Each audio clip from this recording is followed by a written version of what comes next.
Let's talk about sickle cell anemia.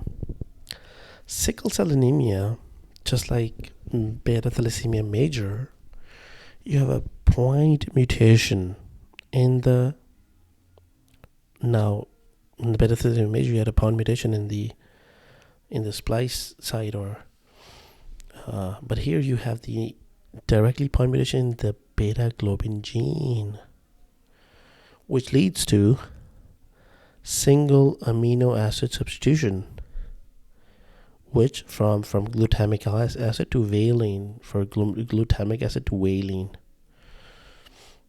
If this alters the hydrophobic region on the beta globin gene, which leads to aggregation of hemoglobin, causes both the extravascular and intravascular hemolysis. Pathogenesis, we have low O2. If we have a low O2 and if we have high, we are in high altitude or acidosis, this precipitates sickling of the RBCs, of the deoxygenated sickle hemoglobin S polymerases.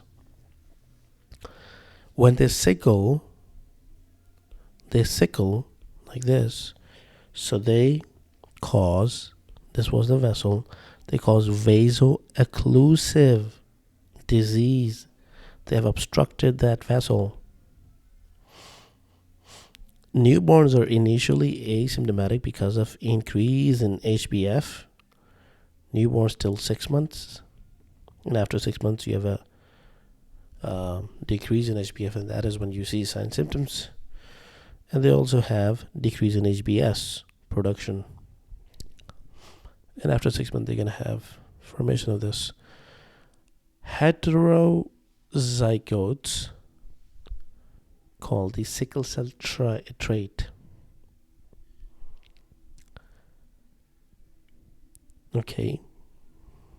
And they have resistance to malaria, specifically falciparum. Okay, sickle cells are crescent-shaped RBC. Looking at this crescent-shaped RBC, in the are the sickle cells. Okay, crew cut on skull X-ray due to marrow. So marrow expansion, same thing seen in the thalassemia crew cut appearance. Crew cut appearance is due to the marrow expansion in the skull bone.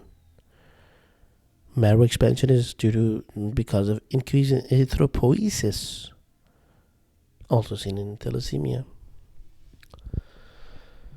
Complications are really important for sickle cell anemia.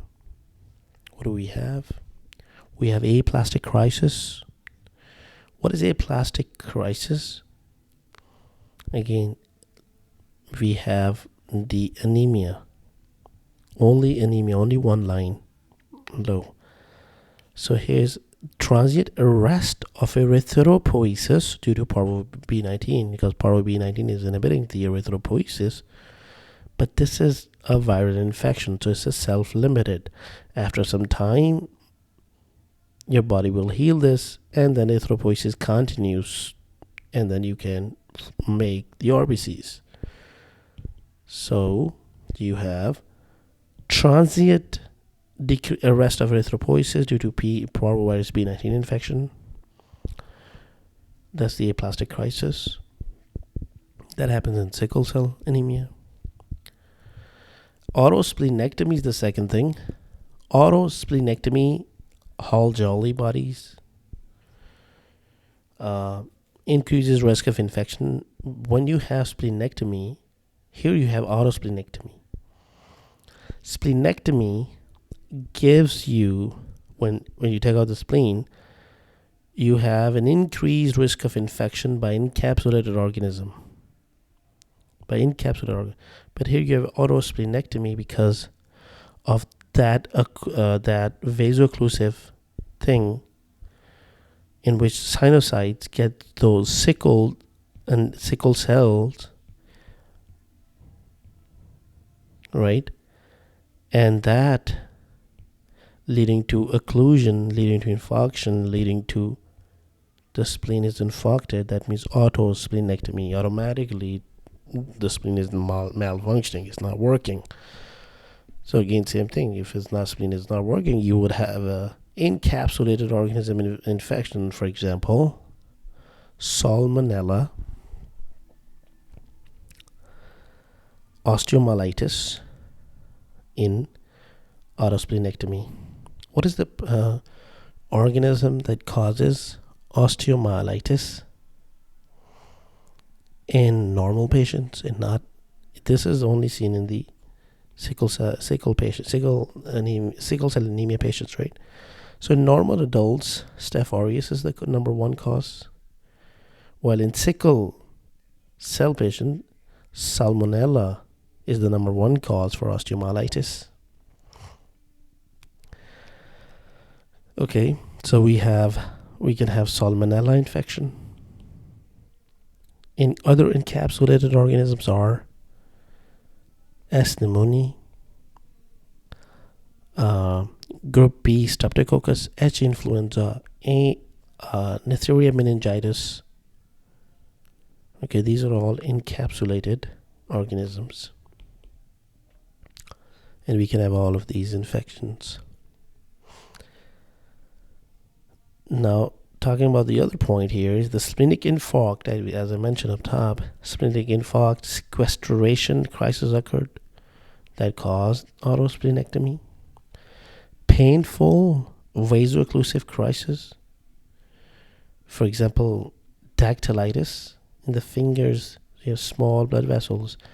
You have the occlusion of them leading to painful, inflamed digits called dactylitis. Painful swelling of the hands and feet, also called hand-feet syndrome. Priapism, acute chest syndrome, respiratory distress, new pulmonary infiltrates on the chest x-ray, common cause of death. So again, acute chest syndrome is the common cause of death. So ACS is the common cause of death. Avascular necrosis and stroke, they're all from the painful vaso-occlusive crisis. Now we have the sickling in the renal medulla. Why? Because in renal medulla we have low partial pressure of the oxygen, low PO2s. That causes sickling in the renal medulla, and that would cause renal papillary necrosis. And when you have the renal papillary necrosis, that would lead to formation of blood and urine, hematuria, also seen in sickle cell trait. On HB electrophoresis, you will see low, way too low in HbA, way too high in HbF. Normally this shouldn't be present, but there's a high presence of HbF and way too much HbS. Treatment is hydroxyurea. What is that going to do? Well, that is going to increase your HbF levels, and you can hydrate. Hydration is the other treatment, because dehydration causes the... So all you got to remember, all of these are really important, because they precipitate sickling. So low O2, high altitude acidosis, they all cause sickling, and that sickling would cause the vaso-occlusive diseases. Okay. And they haven't mentioned in here, you have the dehydration also causes the same thing. Infection would also cause sickling. Fever would also cause sickling. Cold temperature will also cause sickling. and low altitude and high, low O2, high altitude hypoxia also cause sickling. And this sickling, which is a deoxygenated HBS polymerization or polymerizes, that forms of sickling basically, it is reversible. It is reversible.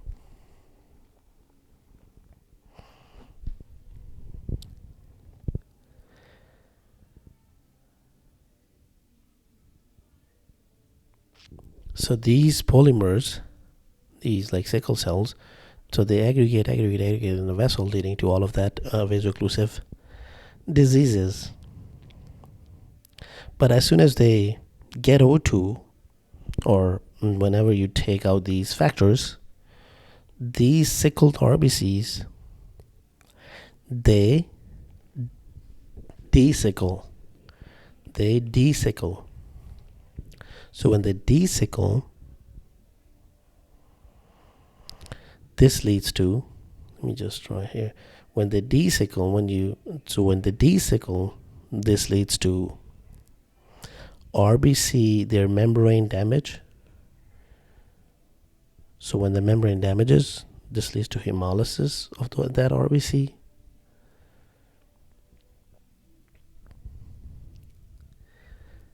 Okay.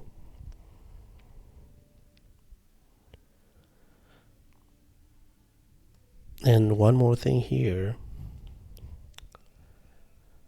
that in heterozygotes in the sickle cell trait, they are mostly asymptomatic.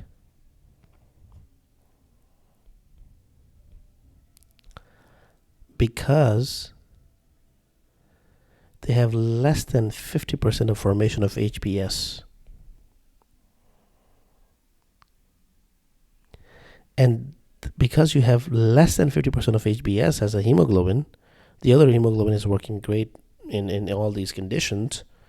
But this less than 50% of hemoglobin that is sickled, that less than 50% of hemoglobin is just circulating in the blood. But when they go into the renal medulla, where you have low oxygen, very important, when these sickle cell trait, when they go into the renal medulla, and these less than 50% of your hemoglobin of HBS, when they go into the medulla, renal medulla, where you have low oxygen, they sickle over there and cause renal papillary necrosis. That leads to hematuria and proteinuria. Proteinuria leads to CKD, chronic kidney disease. That is just for the heterozygotes in which you have the sickle cell trait. But the homozygotes, in which you have the sickle cell disease, excuse me, they have HBS greater than 50%. So now majority of your blood is HBS. So that majority is going to not only sickle in the renal medulla, but also all these things is going to happen. Aplastic crisis, splenic infarct, autosplenectomy, painful vaso-occlusive disorders, sickling in the renal, all of them. And also bone pains too. They go into the bone, cause vaso-occlusion, causes pain crisis. Pain crisis is due to the bone pain in the bones. Pain crisis. Avascular necrosis of the femoral head. Femoral head.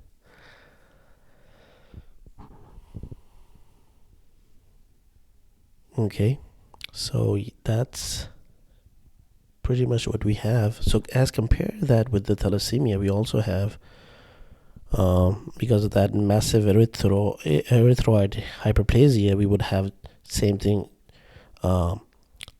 chipmunk facies, extramedullary hematopoiesis, and what about the life expectancy? So for these, the heterozygotes, their life expectancy is normal. But as the homozygotes, their life expectancy is decreased due to complications like ACS, acute coronary syndromes. As I mentioned, acute coronary syndrome is the cause of death in these patients. One thing is ACS, and another thing is infections. Okay.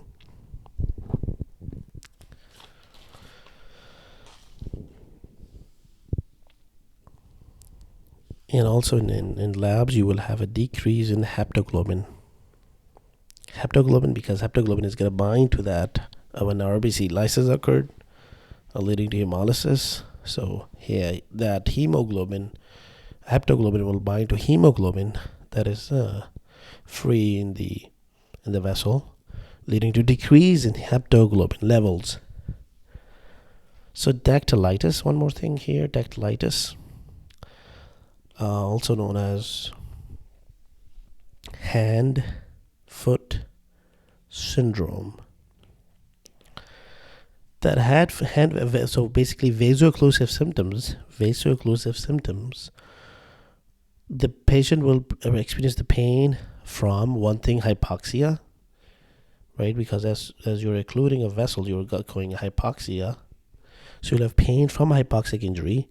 And second thing, it leads to infarction that also gives you pain due to obstruction of that small blood vessel by those sickled cells.